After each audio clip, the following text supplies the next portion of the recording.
The water was cold.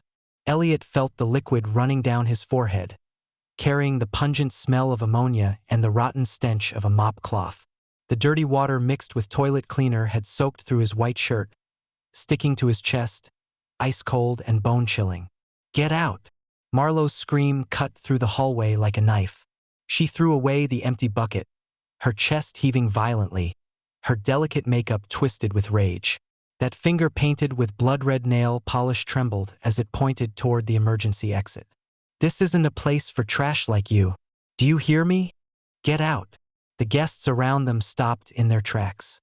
Whispers surged like a rising tide. Some pulled out their phones to secretly record. Some covered their mouths to hide their snickering. More simply watched coldly, waiting to see how this fallen man would scurry away in disgrace. This was the truest face of human nature. No one sympathizes with the weak, they only watch the spectacle. Elliot didn't move. He only slowly raised his hand, using his soaked sleeve to wipe the filthy water from his eyes. The dirty water dripped down his chin, leaving dark stains on his Italian handcrafted leather shoes. Those were custom-made from Seville Row, a pair costing 3 months' salary for an ordinary person. After his vision cleared, he looked at the woman in front of him. She wore a newly bought Chanel suit, $38,000, charged on his supplementary card. Around her neck hung a Hermes necklace, $72,000, also his money. The Cartier bracelet on her wrist cost $53,000, the Ferragamo heels on her feet $18,000. Adding it all up, over $150,000.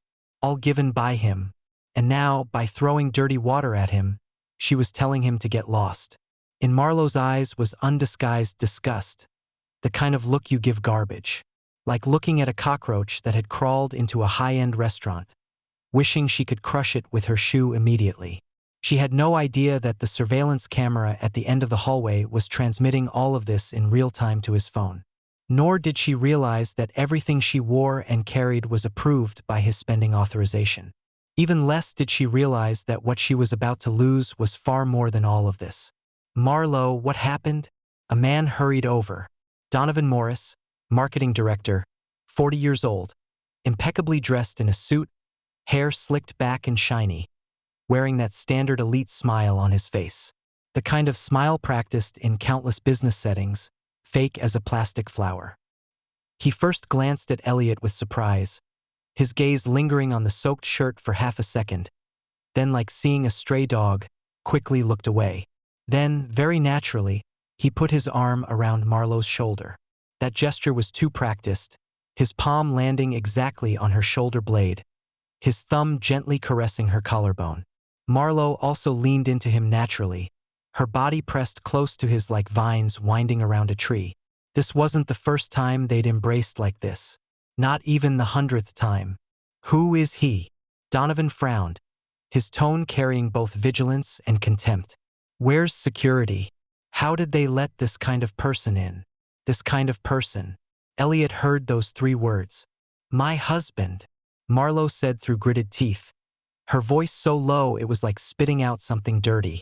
Her eyes quickly scanned both ends of the hallway, confirming no more colleagues were gathering, before she relaxed slightly.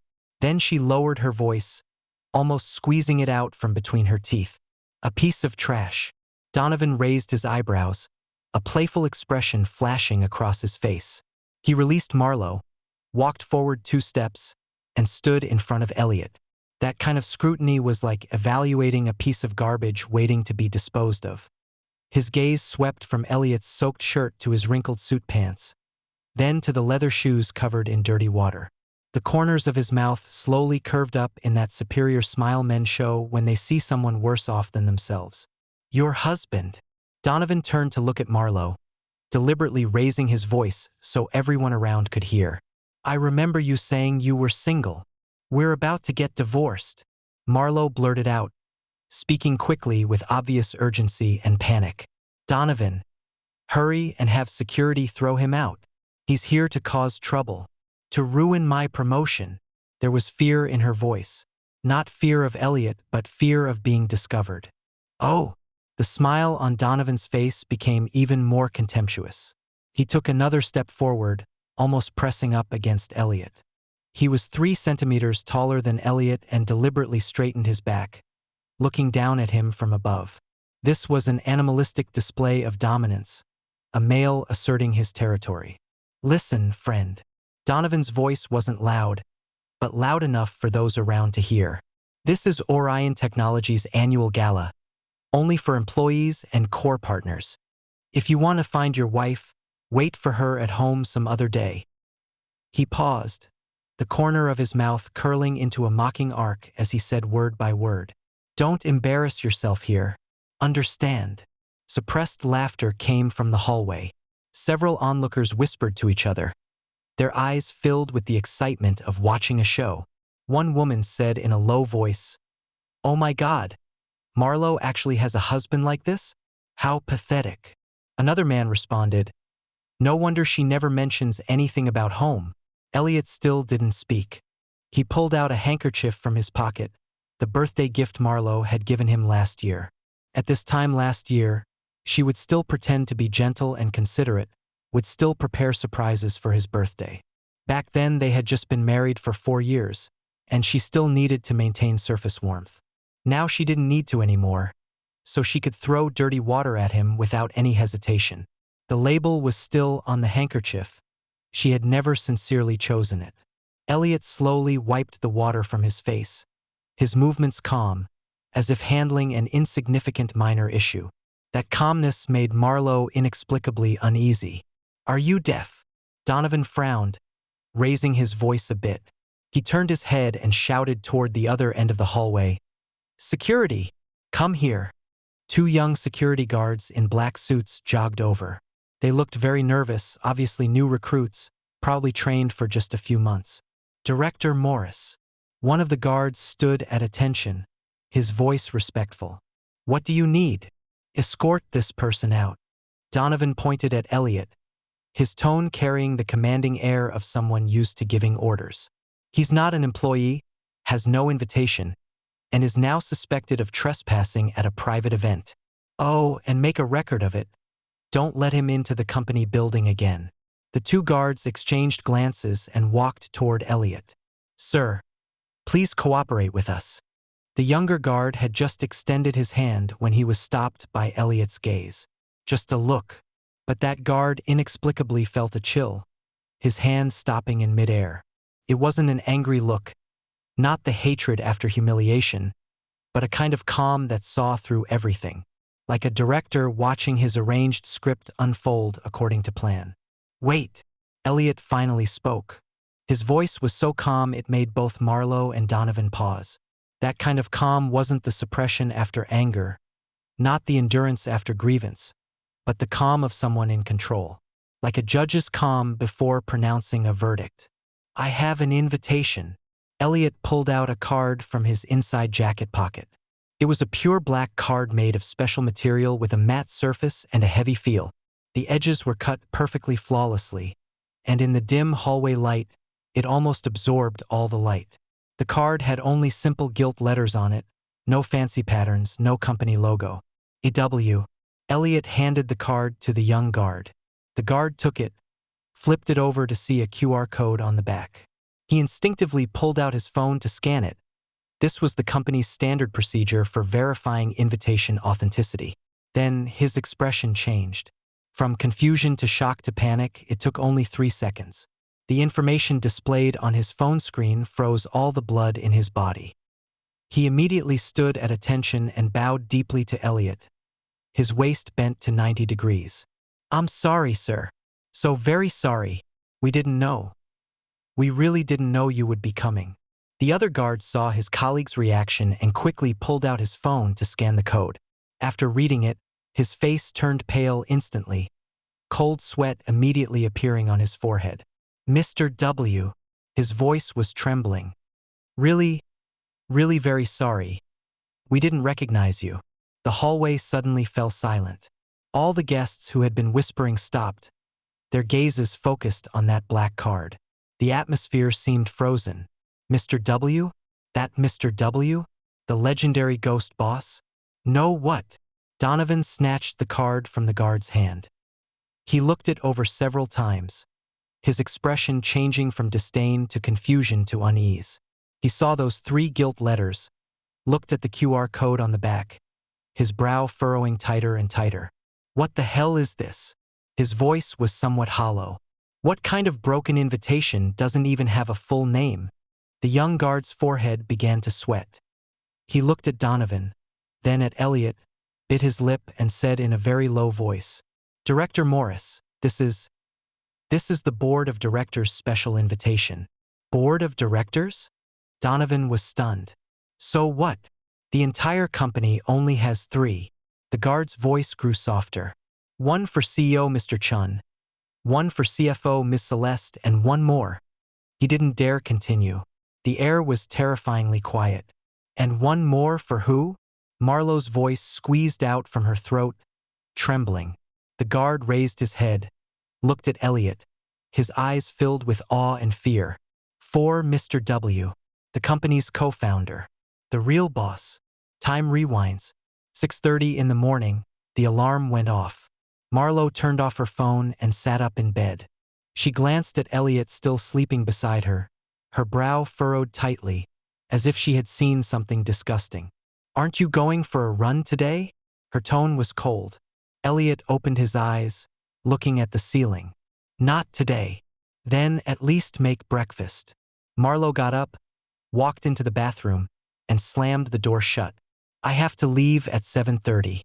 Today is important. Don't cause me any trouble." "Got it." Elliot's voice was soft. He lay in bed, listening to the sound of water coming from the bathroom. Marlowe was showering, applying expensive skincare products, carefully grooming herself. For tonight's gala, for her director position, for her lover. He closed his eyes and took a deep breath. 5 years. 5 years ago, they met at Starbucks.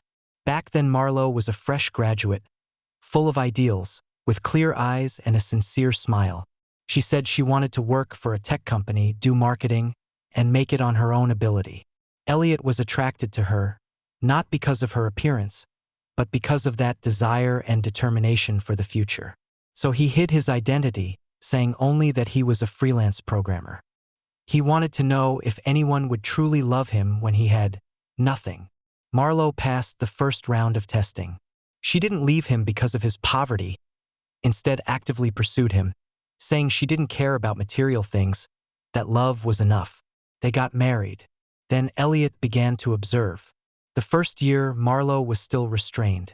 Though she occasionally complained that he didn't have a formal job, she could still maintain basic warmth. The second year, she began frequently hinting that he should apply to big companies, saying they couldn't continue like this forever, they needed to think about the future. The third year, hints became explicit statements which finally turned into accusations. She said he was useless, that he wasn't worthy of her, that she must have been blind to marry him. The fourth year, she joined Orion Technologies, secretly arranged by Elliot. She began to become inflated, began to look down on him, began to boss him around at home. The fifth year, she cheated. With her direct supervisor, marketing director Donovan. Elliot could have stopped it immediately, but he didn't. He wanted to see how far Marlowe would go, how greedy she could become, how hypocritical she could be. Now he knew. She not only cheated, but also helped Donovan steal company trade secrets, embezzle client commissions, and prepare to jump ship to a competing company. She had passed all the tests, in the worst way possible. Elliot got up and walked into the study. This was the only place in the house that Marlowe never entered. She thought it was just a storage room filled with junk, nothing worth seeing. Elliot entered the password and opened a hidden compartment in the wall. Inside was a military-grade encrypted computer. The screen lit up, 6 windows displaying respectively Orion Technologies server status, real-time financial system data, personnel system access records, email server monitoring, company-wide video surveillance, and an encrypted folder labeled Marlowe _ evidence. Elliot clicked open the last folder. Inside was a 300-page investigation report, evidence collected by the private investigator he had hired over the past 3 months. Evidence list, hotel check-in records, 21 times, detailed down to dates, times, and room numbers. Intimate photos, 37 of them, taken at locations including the company cafeteria, parking lot, conference room, and hotel rooms. Forged expense reimbursement forms, 42 of them, involving $127,000. Embezzled client commissions, $83,000 with complete transfer records. Chat logs, 2,847 messages, including details of the affair, embezzlement details, and job hopping plans. Evidence of corporate espionage. Donovan stealing the company's algorithm framework and sending it to competitor NextGen. Complete email correspondence. Every piece of evidence had been triple verified and could be submitted directly to court. Elliot shut down the computer and walked into the kitchen. He made scrambled eggs, bacon, toast, and squeezed fresh orange juice, just like every day for the past 5 years. 20 minutes later, Marlo finished her makeup, wearing a newly bought professional suit, and walked into the dining room. That suit was swiped on his supplementary card last week. $38,000. She glanced at the breakfast on the table and sat down expressionlessly. No thank you, not even a glance at him, as if he were just a transparent servant. Are you really going to the gala tonight? She cut her toast without looking up. Yeah. Elliot poured a cup of coffee and placed it by her hand. Why? Marlo put down her knife and fork, finally looking up, her eyes filled with naked disgust. You're not even an employee. What are you going there for? To embarrass me? To see? Elliot's tone was bland. Didn't you say the CEO will announce the promotion list tonight? I want to see you receive your director appointment. Marlo froze for a moment, then sneered. Stop pretending. You just want to cause trouble, right? Make me lose face in front of my colleagues. Why would I do that? Because you're jealous of me. Marlo's voice rose. You're jealous that I have a job, a future, while you can only stay home writing worthless code that nobody wants. Elliot didn't argue back. He just looked at her calmly. That calmness made Marlo even more irritated. She suddenly stood up, grabbed her bag. Listen, Elliot, don't go tonight. This is my last warning to you. What if I insist on going? Marlo stopped at the door, turned to look at him. In her eyes was a hint of threat, even a hint of murderous intent. Then I can't guarantee I'll be polite to you. The door slammed shut. Elliot sat at the dining table, looking at the breakfast Marlo had only half eaten. He picked up his phone and sent an encrypted text to CEO Barrett. Tonight goes as planned. Don't delay even a minute. The reply came quickly. Received, boss. The legal team and police are both in position. Elliot deleted the chat history and stood up to clear the dishes. Today would be a long day, but it would also be the last day. 2 o'clock in the afternoon, Orion Technologies headquarters. Marketing department. Marlo sat at her workstation, ostensibly looking at reports, but actually not reading a single word. Her phone kept vibrating, all messages from Donovan. Wear that black dress tonight. Low-cut neckline. Remember to bring the Q3 customer resource report. I'm going to take credit in front of the CEO. By the way, is that trash husband of yours really coming? Marlo quickly typed a reply. I warned him. If he dares to come, I have plenty of ways to make him leave. Better not come. Donovan replied with a cold laugh emoji. Tonight I'll recommend you for director to the CEO.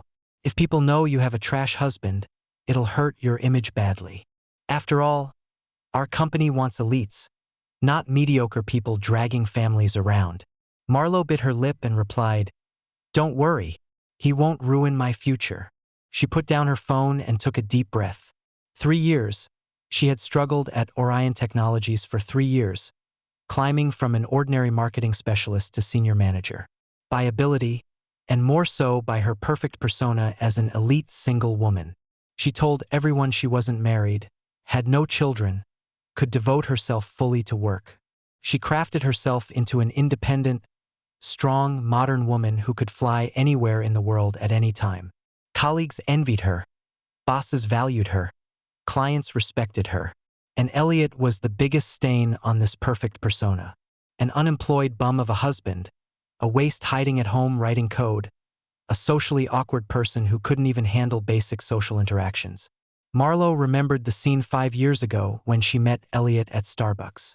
She had just graduated, ordinary degree, average family background, hitting walls everywhere in the job market. Elliot sat in the corner, hugging his laptop, quietly typing code. He said he was a freelancer with decent income. Marlo thought at the time that although this man didn't earn much, at least he had stable work, looked decent, had a gentle personality, and wouldn't pressure her. So she actively pursued him. After marriage, she discovered that the so-called decent income was barely enough to get by. Besides writing code, Elliot couldn't do anything. No socializing, no entertaining, couldn't read the room, couldn't even handle basic small talk when her parents came over for dinner. What Marlo couldn't tolerate most was that Elliot had no ambition whatsoever. She urged him to interview at Microsoft, Google, Meta. He refused, saying he didn't like the atmosphere of big companies. She urged him to start his own business, attract investment, do projects. He still refused, saying he didn't want that kind of pressure. She urged him to at least get an MBA, meet more high-end connections. He continued to refuse, saying he just wanted to quietly write code. Quiet? Write code? In Marlo's eyes, that was escaping reality. That was cowardice. That was having no ambition. The apartment she lived in now, the car she drove, the jewelry she wore, all bought with her own salary and credit cards. Elliot's contribution? He couldn't even afford the rent. A year ago, Marlo met Donovan. Donovan was 40, divorced, no children. He drove a Tesla Model S, wore Tom Ford suits, stayed at Grand Hyatt or Park Hyatt on every business trip. He understood wine, understood art, could take her to Michelin 3-star restaurants, could back her up in front of important clients. Most importantly, he appreciated Marlo's abilities, supported her career, was willing to climb upward with her. Their relationship happened naturally. One time working late into the night, they went for a late-night snack together. A few drinks later, the conversation changed. Then the hotel, then a second time, a third time. Marlo felt no guilt. In her view, Elliot had long been unworthy of being her husband. Their marriage was just a piece of paper, a formality, a burden she urgently needed to shed. She and Donovan had already discussed it. Once she got the director position, she would file for divorce. Then the two of them would jump ship together to NextGen, a rapidly expanding emerging tech company. Donovan would be vice president of marketing. She would be marketing director. They would be both work partners and life partners. The prerequisite was that they had to bring some gifts to NextGen. Orion's core customer resources and technical framework. This was why Donovan had been frantically extracting company secrets recently. He packaged Orion's new algorithm under development and sent it to NextGen's CTO. In return, NextGen promised them generous onboarding conditions and equity incentives. Perfect plan. Her phone vibrated again, this time her mother calling. "Hello, Mom." Marlo answered the phone. "Marlo, tonight is your company's gala, right?" Her mother's voice was excited. "Your father and I discussed it. We want to come too. Didn't you say the CEO will be there? We need to meet that kind of big shot. Maybe it'll help you go even further." Marlo had a headache. "Mom, this is an internal company event." "So what? You're a senior manager. Bringing family is normal." Her mother wouldn't take no for an answer. "We'll be at your company building at 6:30. You drive us there." "Oh, and don't let that trash Elliot follow. How embarrassing." "I already warned him." "What good is a warning? That guy's skin is thick as anything." Her mother snorted coldly, her tone full of disdain. "I told you back then not to marry him. You wouldn't listen. Kept talking about true love being paramount. Now look, can true love put food on the table? The car you drive now, the house you live in, which one wasn't earned by you? What has he contributed?" "I know, Mom." Marlo cut her off. "I'll handle it. After I get the director position tonight, I'll divorce him." "That's more like it." Her mother's tone softened a bit. "You need to get rid of him early. Don't let him keep dragging you down. Mom's still counting on you to marry someone better in the future. Make our family proud." After hanging up, Marlo rubbed her temples. At that moment, a colleague's voice came from behind the cubicle divider. "Marlo, did you see today's intranet announcement?" "What announcement?" The colleague leaned over, lowering her voice, her eyes gleaming with gossip. From the CEO. Says tonight's gala will have a major announcement, and there'll be a mysterious guest. Could it be they're announcing an IPO plan? Or a new round of funding? Marlowe opened the intranet and indeed saw CEO Barrett's announcement. Dear colleagues, tonight's annual gala will be very special. We will not only commend outstanding employees, but also reveal news crucial to the company's future. In addition, we've invited a special guest who will personally address everyone. This guest rarely appears publicly, but he is the true soul of Orion Technologies. Looking forward to sharing this historic moment with you all. Theo Barrett Chun. After reading it, Marlowe's heart raced.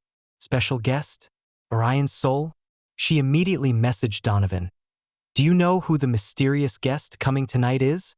Donovan replied quickly, don't know specifically who, but I heard it's the company's largest shareholder, Mr. W. Mr. W? Marlowe frowned. Who is he? No one knows his real identity. Donovan sent a shrugging emoji.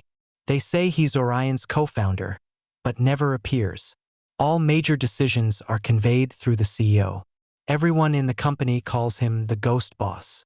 Will he really come tonight? Should be. Otherwise, the CEO wouldn't use words like historic moment. Donovan said, I estimate they might be announcing Mr. W's identity or announcing a company restructuring. Either way, it's good for us. The bigger the scene, the more leverage we have when we jump ship. So our plan stays the same? Marlowe confirmed. Unchanged. Donovan's reply was firm. No matter what happens tonight, we resign next week. NextGen has the contracts ready, annual salaries all negotiated. Just waiting for us to hand over the last batch of client lists and that algorithm document. Marlowe typed, good. Tonight I'll copy the document to a USB drive and bring it out. Smart. Donovan replied with a kissing emoji. Once we're at NextGen, you'll be a director with $1 million salary. Then you can spend however you want. Never have to look at that trash husband's face again. Marlowe smiled. Yeah, never have to look at Elliot's face again. She closed the chat window and continued to pretend to work. But for some reason, she suddenly remembered what Elliot had said this morning. I want to see you receive your director appointment. Why did he say that? Was he really going to cause trouble tonight? Marlowe shook her head, pushing the thought away. No matter what, tonight was her night. No one could ruin it, especially not Elliot. 7 o'clock in the evening, Orion Technologies headquarters, 32nd floor banquet hall. Soft lighting, champagne flowing, jazz music filling the air. 200 employees and partners in formal attire gathered in the spacious hall. Marlowe stood in front of the full-length mirror in the women's restroom, adjusting her black dress. Low-cut neckline, highlighting her collarbones and neckline. The skirt length just above the knee, revealing her legs. Her hair was styled into elegant waves. Makeup flawless, earrings and necklace all Hermes. She looked like a successful elite woman, confident, glamorous, unstoppable. Marlowe, you look absolutely stunning tonight. A female colleague walked over, eyes full of envy. That dress must have cost a fortune, right? Just average. Marlowe smiled slightly, her tone modest but her eyes revealing pride.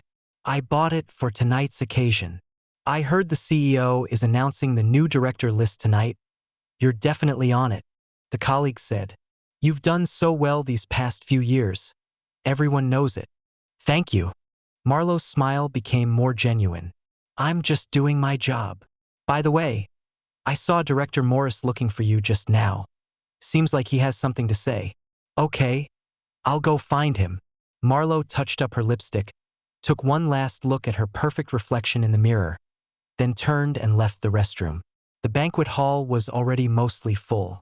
She spotted Donovan in the crowd, standing in the corner by the floor-to-ceiling windows, a glass of wine in hand, chatting and laughing with several senior executives. Marlowe walked over. Donovan saw her and immediately smiled, naturally putting his arm around her waist. You look beautiful tonight. He whispered in her ear, his breath warm against her skin. Thank you. Marlowe leaned against him slightly, enjoying this intimate moment. Is everything ready? All ready. Donovan's eyes flashed with excitement. The USB drive with the files is in my jacket pocket. After the gala ends, I'll send it to NextGen's CTO directly. They said once they receive the files, they'll sign the contract with us immediately. What about the annual salary? You're $350,000, I'm $500,000, plus equity incentives. Donovan's smile grew wider. By this time next year, we'll both be millionaires. Marlowe's heart pounded. $350,000, that was almost twice what she earned now at Orion. Plus, she'd be a director, no longer having to look at anyone's face, no longer having to pretend to work overtime, no longer having to endure Elliot's uselessness. What about your trash husband? Donovan suddenly asked. Did he really not come? He won't dare, Marlowe said with certainty. I warned him this morning. If he dares show his face here, I'll make him wish he hadn't. Good. Donovan raised his glass. Here's to our new beginning. Just as Marlowe was about to clink glasses, her phone suddenly vibrated. It was a message from her mother. We're in the lobby. Where are you? Marlowe's expression stiffened. She had forgotten her parents were also coming. I need to go downstairs, my parents are here, she said to Donovan. Wait for me. I'll be right back. Hurry back. The award ceremony is about to start. Marlowe nodded and quickly walked toward the elevator. In the lobby on the first floor, her parents were waiting by the entrance, both in formal attire. Her mother wore a deep red cheongsam, father in a black suit, both trying to look dignified, but their slightly stiff expressions revealed their unfamiliarity with such occasions. Mom, Dad. Marlowe walked over, forcing a smile. You're here. Of course we're here. Her mother grabbed her hand, eyes shining. This is such an important occasion. We have to witness our daughter's glory. Let's go upstairs quickly, we don't want to be late. There's something I need to tell you. Marlowe lowered her voice. When we go up, don't mention Elliot. Everyone at the company thinks I'm single. If they find out I'm married, especially to someone like him, it'll affect my image. Don't worry, we won't say anything. Her father patted her shoulder. We know what's important. As for that trash, we told him early on not to come today. Did he listen? I don't know. Marlowe's brow furrowed slightly. He said this morning he wanted to come, but I warned him. He shouldn't dare. If he really dares to come, I'll have someone throw him out, her mother said coldly. He's not fit to appear at such an occasion. Marlowe nodded and led her parents to the elevator. But as the elevator doors were about to close, a hand suddenly reached in. The elevator doors opened again. Elliot walked in. He wore a slightly worn dark gray suit, white shirt, no tie. His hair was a bit messy, face without expression, hands in his pockets, standing quietly in the corner of the elevator. The atmosphere in the elevator instantly froze. Marlowe's face turned pale, her mother's expression distorted with anger, her father's eyes filled with disgust. What are you doing here? Marlowe's voice came out shrill. Didn't I tell you not to come? Elliot looked at her, his eyes calm. You said the CEO would announce the promotion list tonight. I want to see you receive your director appointment. You! Marlowe was about to explode with rage, but considering her parents were present, she forced herself to lower her voice. Get out. Now. The elevator is already moving. Elliot's tone was flat, as if stating a fact. Then get out on the next floor. Her mother couldn't hold back, pointing at Elliot and cursing. Trash. You have no shame. This isn't a place for you. Do you know where this is? This is a gathering of elites, not somewhere for unemployed bums like you. You're dragging Marlowe down, dragging our whole family down. Get lost now. Her father also chimed in. Elliot, we've tolerated you for 5 years. You have no job, no income, leeching off Marlowe. We've held back for our daughter's sake. But today is different. Today is Marlowe's important day, you can't ruin it. If you have any conscience left, leave on your own. Elliot still didn't speak, just quietly looking at the elevator floor display. 10th floor, 15th floor, 20th floor. The elevator kept rising. Marlo felt her lungs about to explode. How dare he? How dare he ignore her warning? Dare to come here? Dare to stand in this elevator with them? Did he want to die? The elevator dinged. 32nd floor arrived. The doors opened, the banquet hall's brilliant lights spilling into the elevator. Her mother grabbed Marlo's hand, quickly walked out of the elevator, then turned back and stared fiercely at Elliot. "Don't you dare follow us." Her father also added, "Stay in the lobby downstairs and wait. After the gala ends, we'll deal with you." Elliot walked out of the elevator. His steps were steady, his gaze sweeping over the banquet hall, as if looking for something. "Security!" her mother shrieked. "Security! Someone's trespassing." 2 security guards rushed over. Marlo quickly said, "This person has no invitation. Throw him out immediately." "Wait." One of the guards looked at Elliot, seeming somewhat hesitant. "Sir, do you have an invitation?" Elliot didn't answer, just continued walking forward. Marlo was completely enraged. She rushed in front of Elliot, blocking his path. "Elliot, are you crazy? This is my company, my gala. You have no right to be here." She was almost shouting, attracting the attention of many guests around them. People stopped talking and turned to look over, their eyes filled with curiosity and confusion. "Marlo, what's going on?" someone asked. "Nothing." Marlo forced a smile, then lowered her voice, almost hissing at Elliot. "Leave, now, or I'll make you regret it." "You'll regret it?" Elliot finally looked directly at her, his eyes carrying a hint of something indescribable. "Do you know what true regret is?" "What do you mean?" Elliot didn't answer, just turned and walked toward the banquet hall's side corridor. That corridor led to the restrooms and the employee lounge. Marlo watched his retreating figure, her hands trembling with rage. "Fine, let him go to the restroom, hide in the corner. It's best if he never comes out." She turned back to the banquet hall, rejoining Donovan. "What happened?" Donovan frowned. "I saw you arguing with someone just now." "Nothing. Just a nobody causing trouble." Marlo took a deep breath, trying to calm herself. "I've already had security handle it." "Good." Donovan handed her a glass of champagne. "Don't let it affect your mood. The award ceremony is about to begin." Marlo took the glass and drank it all in one gulp. She needed alcohol to calm her chaotic emotions. Her parents also came over, both their faces dark. "That trash really doesn't know his place," her mother said bitterly. "After tonight, you must divorce him. Immediately." "I know, Mom," Marlo said. "I've been preparing the divorce papers, just waiting for the right time. The sooner the better," her father said. "That kind of person will only drag you down." At that moment, the banquet hall lights suddenly dimmed. A beam of light hit the stage. CEO Barrett walked up to the podium in a suit. "Good evening, everyone." His voice came through the microphone, echoing throughout the hall. "Welcome to Orion Technology's annual gala." Applause erupted. Everyone put down their wine glasses and looked toward the stage. "Tonight is a very special night," Barrett continued. "We're not only here to celebrate the company's brilliant achievements this year, but also to commend those employees who have made outstanding contributions." He gestured, and the large screen behind him lit up, displaying the names of several award-winning employees. "First, let's award this year's Outstanding Team Prize." Music played. Several employees walked onto the stage, receiving their trophies and certificates from Barrett. Applause rang out again. Marlo stood in the crowd, her heart pounding. Her name would be announced soon. She would walk onto that stage, receive the trophy, receive everyone's applause and congratulations. She had waited too long for this moment.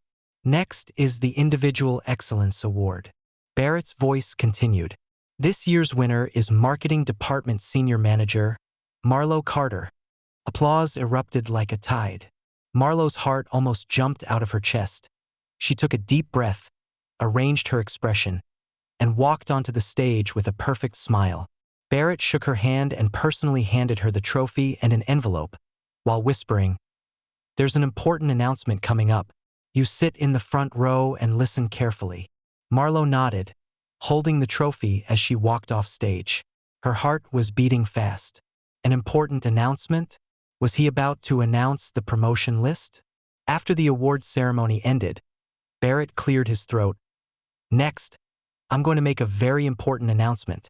The entire venue fell silent. Everyone held their breath. Over the past 10 years, Orion's growth from a garage startup to an industry leader has been inseparable from one person's contributions. Barrett's voice became solemn. He is the company's co-founder, chief technical architect, and largest shareholder. Marlo's heart beat even faster. Largest shareholder? Was he about to reveal Mr. W's identity? But due to his personality, he's always chosen to stay behind the scenes. Barrett continued. Many colleagues who've joined the company for years have never met him, don't even know of his existence. Today, he's decided to officially step forward and meet everyone. The entire venue began to stir. Whispers rose like waves. Let us give the warmest applause to welcome Orion Technologies' true soul. Barrett paused for a second, his voice ringing out. Mr. Elliot Weber. Applause rang out. But soon, the applause became sparse, then stopped completely, because everyone saw that the side door of the banquet hall opened, and Elliot walked out. He had changed into a deep blue suit, white shirt, dark gray tie. His hair was combed perfectly, his shoes shined. In his hand, he held that black card holder. He looked completely different from 2 hours ago in the hallway. No, he looked like a real boss. A boss in complete control. The entire venue was shocked. Donovan's eyes widened. The wine glass in his hand fell to the floor with a crisp, shattering sound. Marlo's parents sat at the main table area, their faces changing from ruddy to deathly pale, then from pale to purple. Marlo herself couldn't speak. She felt her brain had stopped working. Her blood had frozen. Her breathing had stopped. Elliot? That trash Elliot? That loser who stayed home writing code? That man she had thrown dirty water at 2 hours ago? Was Orion Technologies' founder? No, this couldn't be. This must be a mistake.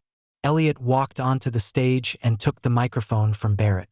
He stood under the spotlight, his gaze slowly sweeping across the entire banquet hall. When his eyes fell on Marlo, they paused for a second. In that 1 second, Marlo felt a bone-chilling cold. Then his gaze continued forward, as if she were just an insignificant dot in the crowd. Thank you all. Elliot's voice was calm, transmitted throughout the banquet hall through the speakers. 10 years ago, when Barrett and I wrote Orion's first line of code in a garage, we never imagined we'd have today. I chose to hide behind the scenes because I'm not good at socializing, and I don't like the spotlight. He paused, his tone turning cold. But today, I'm standing here to do something that must be done. The entire venue held its breath. The atmosphere suddenly became tense. Orion's success depends on technology, and more importantly, on trust. Elliot continued. We trust our colleagues, trust our partners, trust everyone who contributes to the company. But trust has a prerequisite: honesty. He pressed the remote control in his hand. The large screen lit up. But what played wasn't a company promotional video, but a bank transfer record. The image was very clear, every number visible. This is Marketing Director Donovan Morris's personal account. Elliot's voice had no inflection, like stating a fact. Over the past year, he forged 37 expense reimbursement forms, extracting $127,423 from the company. The venue erupted in an uproar. Everyone's gaze turned to Donovan. Donovan suddenly stood up, his face flushed red. That's impossible. You're slandering me. Elliot ignored him and continued pressing the remote. The screen showed email correspondence. Sender: donovan.morris@oriontechnologies.com. Recipient: james.wong@nextgeninc.com. Subject: Algorithm Framework Documentation. Attachment: Orion_algorithm_v3.2.pdf. This is Donovan's email exchange with NextGen's CTO. Elliot said. He sold Orion's core algorithm framework under development to them for $400,000. The email was sent on November 3rd at 2:17 in the morning. The venue completely exploded. "You're lying." Donovan's voice was trembling. "That's an algorithm I developed myself. It's my work product." "Is that so?" Elliot raised his head, looking at him coldly. "Then why do the code comments use my naming conventions? Why does the core functions author tag say e.weber? Why do the commit logs show this code was written and uploaded to the company server by me personally 3 years ago?" The large screen switched, displaying detailed code comparisons. On the left was the file Donovan sent to NextGen. On the right was the original document from Orion's server. The two were identical, including every space, every indent, even the jokes in the code comments were word for word the same. Donovan's face turned pale instantly. He opened his mouth but couldn't make any sound. "Besides corporate espionage, you have an accomplice." Elliot's voice grew colder. "Marketing Senior Manager Marlo Carter. She provided you with access to client commission accounts, helped you transfer $83,000 in embezzled funds." Marlo felt the world spinning. She wanted to stand up and explain, to shout that it wasn't true, but her legs had gone soft. She couldn't stand at all. "No, it's not like that." Her voice was so weak it was almost inaudible. "I didn't know. I didn't know anything." "You didn't know?" Elliot finally looked directly at her. That gaze made Marlo tremble all over. It wasn't anger, not hatred, but a cold scrutiny, like looking at a stranger, an insignificant criminal. "Then what about this?" Elliot pressed the remote. The screen showed a chat log. It was Marlo and Donovan's private conversation, in an encrypted chat app called Signal. They thought it was safe, thought no one could see it. But now, those conversations were displayed one by one on the large screen, exposed to 200 pairs of eyes. November 5th, 2:32 p.m. "Donovan, did you balance the accounts?" Marlo, "Balanced. I already transferred this month's commission to the account you mentioned. Total of $83K. Donovan, "Good girl. Once we're at NextGen, you'll be marketing director." Marlo, "So when do we officially sign with them?" Donovan, "Next week. I already sent over the algorithm framework. They're very satisfied. Said they'll give us a generous package." November 12th, 10:15 p.m. Marlo, "Donovan, I'm a little worried. What if the company finds out?" Donovan, "They won't. As long as we're clean about it, no one will know. And even if they find out, we'll already be at NextGen. They can't do anything to us." Marlo, "What about my husband?" Donovan, "You still care about that trash? Once we're at NextGen, just divorce him. He doesn't know what you're doing anyway." November 18th, 7:47 p.m. Donovan, "Tonight Hilton Room 2008, the usual place." Marlo, "Okay. I'll tell my husband I'm working late." Donovan, "Haha. That idiot actually believes you?" Marlo, "Besides writing worthless code, he doesn't understand anything. He's not fit to be my husband." The chat log continued scrolling down. More and more conversations were exposed for all to see, including how they discussed extracting client resources, how to forge reimbursement forms, how to arrange positions at NextGen, how to split the profits. And their hotel check-in records. 21 times, each date, time, room number, and amount spent crystal clear. There were even several photos showing them in intimate poses in hotel rooms. Marlo's parents sat there, their faces changing from purple to ashen gray. Colleagues around them shifted away, as if Marlo and Donovan carried a contagious disease. Some whispered, some pulled out phones to take pictures, some showed expressions of disgust. Marlo felt like she was standing naked on a judgment platform, being stripped bare by everyone's disdainful gazes, revealing the ugliest interior. "I've submitted this evidence to the company's legal department." Elliot's voice remained calm, without any emotional fluctuation. "At the same time, I've also reported it to the Commercial Crime Investigation Unit. Police will conduct a formal investigation after tonight's gala ends." As soon as he finished speaking, the back doors of the banquet hall opened. 4 uniformed police officers walked in, followed by 2 plainclothes detectives in suits. Donovan Morris, Marlo Carter. The lead officer showed his credentials. You're suspected of corporate espionage, embezzlement, and conspiracy to commit fraud. You need to cooperate with our investigation. Donovan collapsed in his chair, hands braced on the table, completely drained of strength. Marlo's legs gave out, nearly falling. She grabbed the table edge, her voice hoarse and trembling. Elliot, I'm your wife. You can't do this to me. Ex-wife. Elliot cut her off, his voice icy.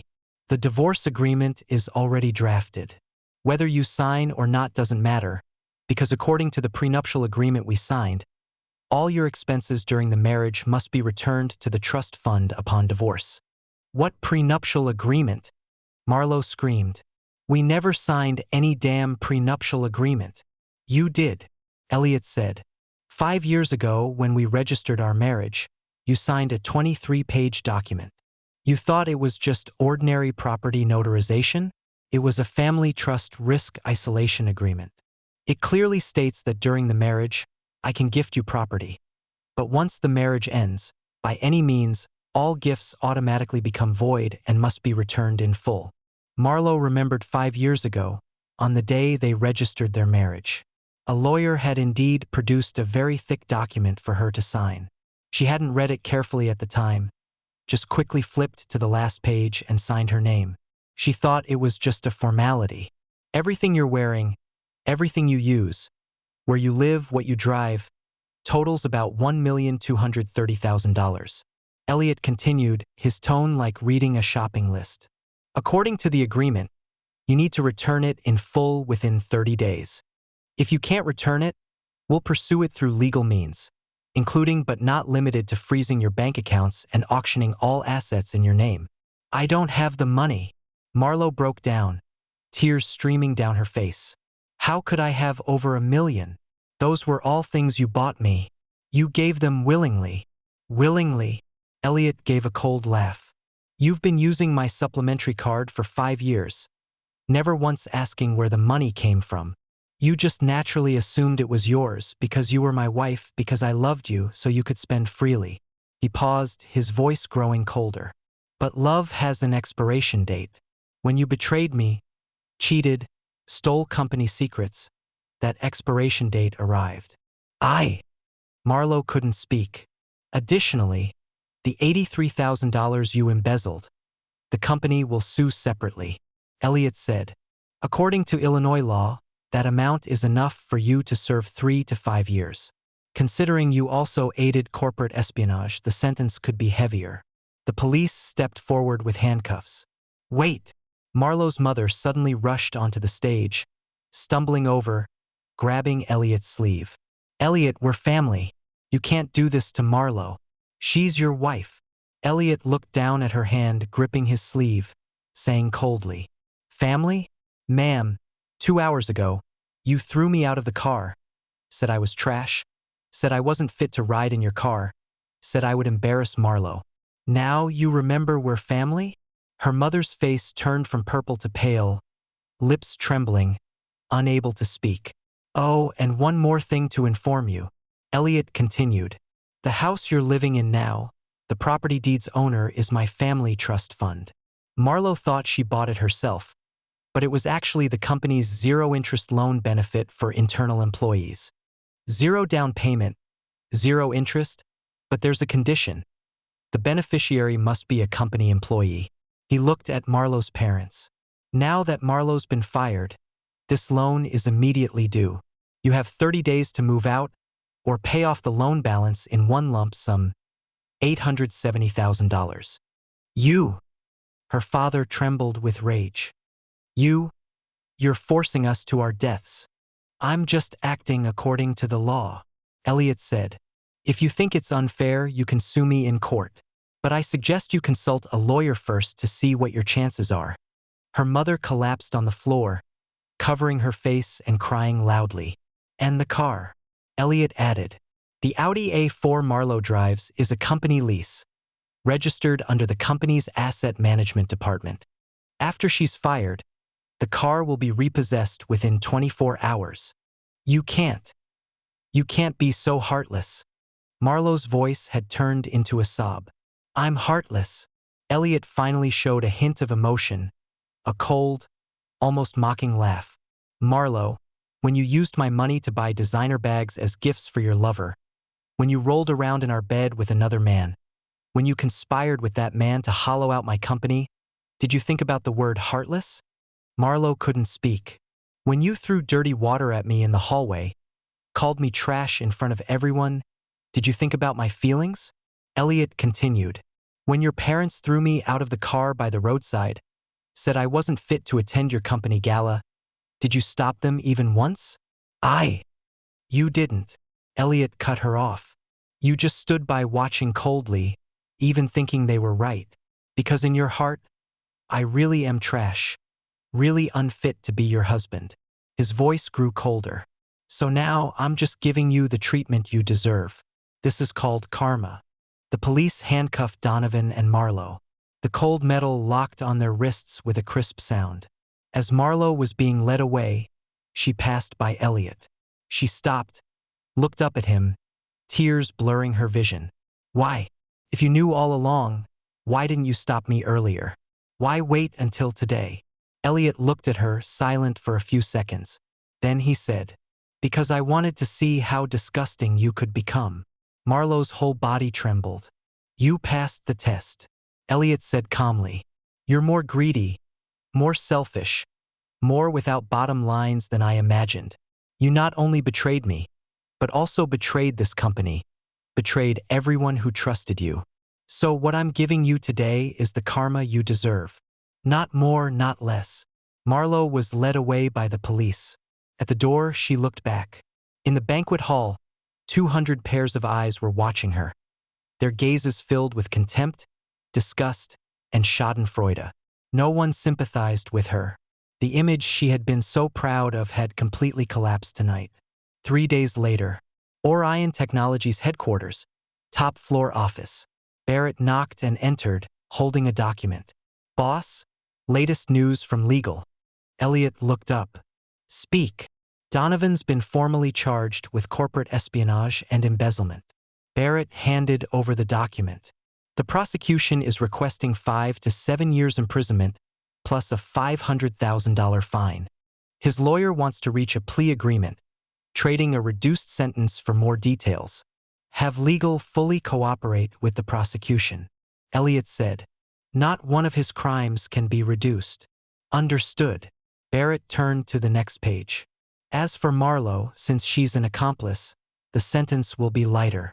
The prosecution suggests 3 years imprisonment, 2 years probation, plus 200 hours of community service and travel restrictions. Has her lawyer contacted us? Yes, Barrett said. Wants to negotiate a settlement. Willing to give up all property, just asking to drop the criminal charges. Not accepted. Elliot's tone left no room for negotiation. Follow legal procedures. Understood. Barrett paused. Also, Marlowe's parents came looking for me, said they're willing to pay back the mortgage in installments, requesting an extension. Give them 60 days. Elliot said.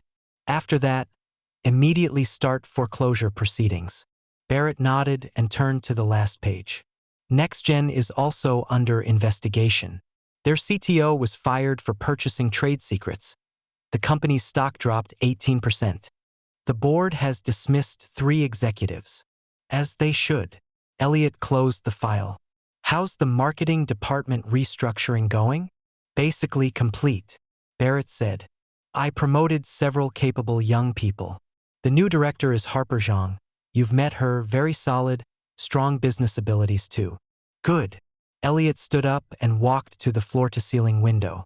Outside was Chicago's skyline, bright sunshine, towering buildings. Boss, I have a personal question. Barrett hesitated. Speak. Why didn't you stop Marlowe initially? With your capabilities, when she first started cheating, you could have completely. Because I wanted to confirm. Elliot cut him off. I wanted to confirm whether she truly loved me as a person, or only loved my money and status. So you. I hid my identity to find someone who would truly love me. Elliot leaned against the window. Marlowe passed the first test. She married me when I was poor, but she didn't pass the second test. In a mundane marriage, she revealed her true face. Barrett fell silent. Actually, I should have divorced her long ago, Elliot said. But I wanted to wait for the right moment, the moment that would hurt her most. The gala? Yes, Elliot nodded. She thought that was the pinnacle of her career, the highlight of her life.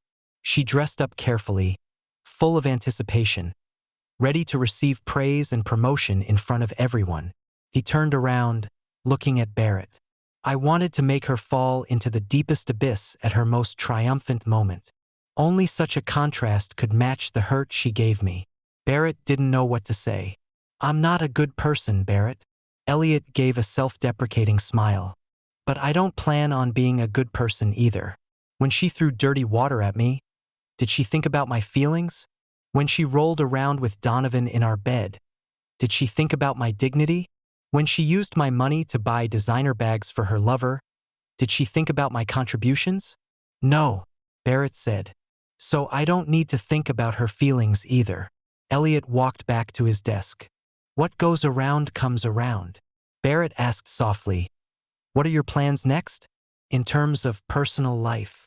Not considering it for now. Elliot sat down, opening his computer. After experiencing all this, I need time to restore my trust in people. I understand. Orion still has a lot to do, Elliot said.